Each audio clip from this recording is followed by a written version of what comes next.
ये तर्क मैंने रख लिया है आपका। रीना गुप्ता, निष्पक्ष दिखना और निष्पक्ष होना बड़ी महीन सी बारीक सी रेखा है दोनों के बीच में, और जब जब जिसकी सरकारें आई, खासतौर से प्रचंड बहुमत की सरकारें, खेल सबने किया क्या?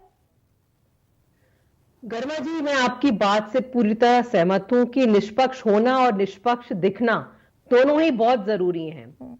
बहुत सारी बातें बाकी प्रवक्ताओं ने बोली, लेकिन गरिमा जी, आप दुनिया की किसी भी लोकतंत्र में चले जाइए, आप किसी भी डेमोक्रेसी में चले जाइए, भारत के अलावा कहीं ऐसा नहीं है कि मौजूदा सरकार, इनकम्बेंट गवर्नमेंट जो आपकी है, वो इलेक्शन कमीशन को चूज कर रही है।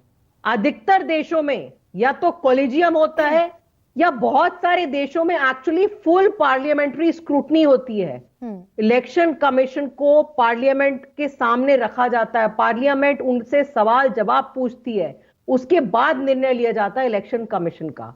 हमारे देश में तो क्योंकि मोदी जी की महिमा अपरंपार है, तो आप देख रहे हैं कि अब तो यह है कि जिसको मोदी जी सर्टिफिकेट दे दें बस वो ही काबिल है, बाकी तो सब किसी में काबिलियत बची नहीं है इस देश में। लेकिन रीना जी, अधिकारियों के नाम पर ये नूरा कुश्ती तो हर जगह चली। आपने भी भरपूर कोशिश की कि दिल्ली के अधिकारियों का तबादला, नियुक्ति आपके हाथ में आ जाए, उस पर एक भरपूर राजनीतिक जंग दिल्ली में लड़ी गई।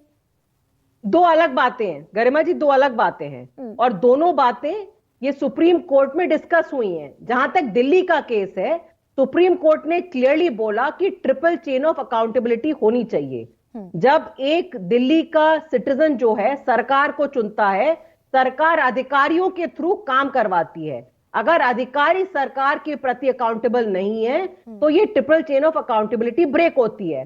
तो दोनों बातें अलग अलग हैं, उनको मिक्स मत करिए आप। इलेक्शन कमीशन का इंडिपेंडेंट होना और एक चुनी हुई सरकार का अपने अधिकारियों के थ्रू काम करवाने का उसके ऊपर अधिकार होना, ये दोनों अलग अलग बातें हैं। अब आप हमारे अनौपचारिक प्रवक्ता जो है भारतीय जनता पार्टी के, कुतर्क देने में तो इन लोगों से आगे कोई निकल नहीं सकता। वो चंडीगढ़ का एग्जाम्पल लेके आ रहे हैं कि देखिए चंडीगढ़ में कितने बढ़िया तरीके से सब कुछ हुआ।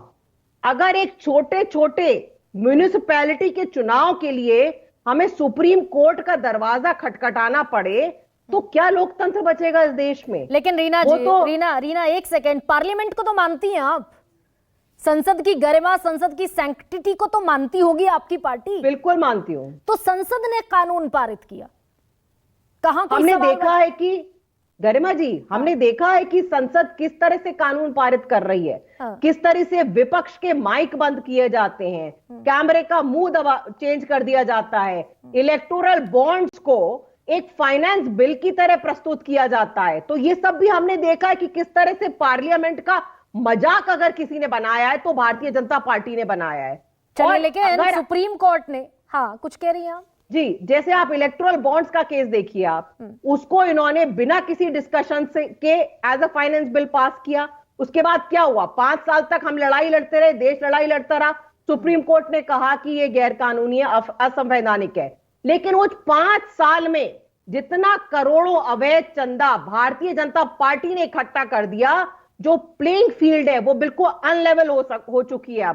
अब आप अगले 5 साल लगे रहिए। सेम अगर आप इलेक्शन कमीशन को अपने चहेता अधिकारियों को वहां बैठा देंगे तो फिर से आप वही कर रहे हैं, आप प्लेइंग फील्ड को अनलेवल कर रहे हैं। तो रिफॉर्म की तरफ बढ़ना था, ठीक है, रिफॉर्म की तरफ बढ़ना था, और एक आखिरी बात मैं कहना चाहूंगी, दिखना था, रिग्रेशन दिख रहा है। रीना गुप्ता, ठीक है रीना जी, और किसी को नहीं।